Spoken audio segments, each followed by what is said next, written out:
नमस्कार सबैजनालाई फेरि ढिलो आएँ तर अब अलिकति कडा हुन्छु कि के हुन्छु थाहा भएन।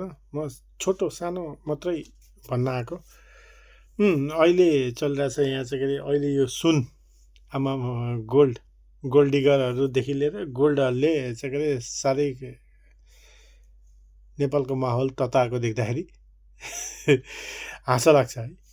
अब कुनै बेला मैले पनि लन्डनमा हुँदाखेरि 300 पाउन्ड भनेको तपाईँको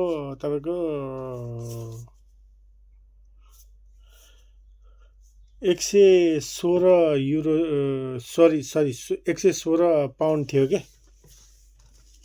भनेको मतलब तपाईँको 116 नेपाली एक पाउन्डको नेपाली 116 हुन्थ्यो के 2009 मा।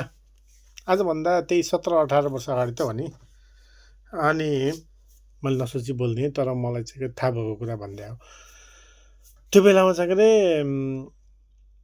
300 भन्दा नि कम थियो।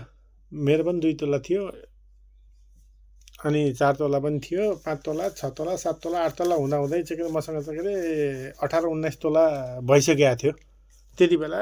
किनभने मैले के सोचेँ भने सुन किन्ने हो, भोलि बिहा गर्नुपर्छ, छोरीको बिहा गर्नुपर्छ, कमाउनुपर्छ, राख्नुपर्छ भन्ने अहिले पनि छ। एउटा हिसाबले हेर्दाखेरि त्यही 18-20 तोला यसो हिसाबले हेरिदेऊ न। तर जग्गा जमिनको नाममा चाहिँ यसो अलिअलि जोड्न खोज्या हो। अब वर्षक जोडिन्छ गरिन्छ होइन। तर अब त्यो हेर्दाखेरि चाहिँ अहिले चाहिँ के यो सुन गोल्डेन डाइनेस्टी गोल्डेन सरकार भनेर चाहिँ धेरै कुराहरू गरे मान्छेहरूले होइन। अनि गर्ने कुन भने त्यो कमाउने बेलामा चाहिँ के अरे गएर चाहिँ के अरे बाबाजीका ठुल्लु गर्ने सबैजना पढ्ने बेलामा पढेनन्, राजनीति गरे। अनि त्यहाँबाट चाहिँ नि सबै कुरा के हुन्छ, ओहो हाम्रो हुनुहुन्छ के अरे हाम्रो चाहिँ के अरे अन्नदाता हुनुहुन्छ भन्ने हिँड्ने। खोइ हामी त हिँडिहाल्छ अन्त।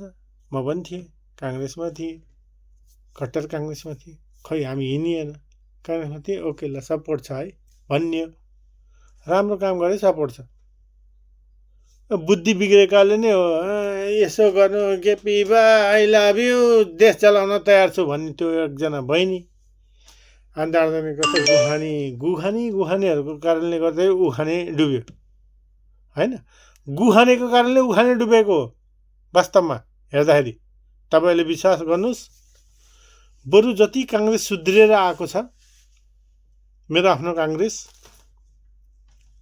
यसपालि चाहिँ हालिएन। किनभने काङ्ग्रेस पनि त्यति बेला चाहिँ के अरे पत्ता साफै हो। किनभने मान्छे म कहाँ छु, मैले के चाहन्छु, काङ्ग्रेसले चाह्यो चाहेन। म कहाँ छु, एमाले के चाह्यो चाहेन। हामी कहाँ छौँ, हामीलाई के चाहियो। यहाँ आएर चाहिँ के अरे अर्काको देशमा आएर चाहिँ के अरे सल्लाह चाहिँ के अरे यिनीहरूको चाहिँ के अरे चक्कर सुनेर बस्नुपर्ने हो हामीले। त्यही भएर अब हेरौँ सबै कुराहरू राम्रो हुँदै जान्छ। चुप लाएर बस्ने हो। हेरौँ न, त्यो भोलि प्रश्न उठाउने ठाउँ त छँदैछ नि होइन। त्यो हेर्दाखेरि हामीले सबै कुराहरू चाहिँ के अरे मिलाएर हिँड्नुपर्छ। र सबैलाई चाहिँ नयाँ वर्षको धेरै धेरै धेरै धेरै शुभकामना। सबैको जय होस्, सबैको भलो होस्। नमस्कार।